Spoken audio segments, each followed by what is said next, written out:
A treba si povedať, že 80% regiónov, ktoré hovoríme, že sú najmenej rozvinuté, ale teraz nielen na Slovensku, ale v celej Európskej únii leží pri hraniciach. A to máte hranicu, berieme, že tak 20 km do vnútrozemia. A je to preto, lebo sú tam bariéry, nie sú cesty, nie sú cyklochodníky, nie sú a tak ďalej. Najväčší projekt, ktorý my máme, a toto je veľký prínos, je historicko-kultúrno-prírodná cesta okolo Tatier. Neviem, či ste o tom počuli, ale je to presne o tom, že idete na bicykli, máte tu hory, prechádzate cez historické mestá, ako je Kežmarok napríklad, alebo máte Levoča, alebo idete Nový Tar.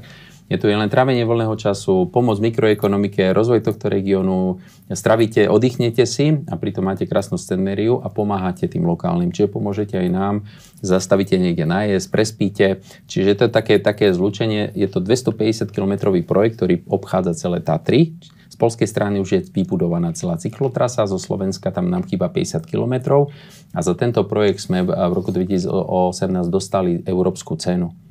To sú cezhraničné projekty, ktoré pomôžu všetkým, aj spríjemnia, aj pomôžu. Aj vybudujeme si také cyklotrasy, ktoré do budúcna ostanú a ktoré budú prinášať užitok nám všetkým. Takže takáto spolupráca je vždy vítaná a máme s ňou veľké skúsenosti a ju veľmi podporujeme.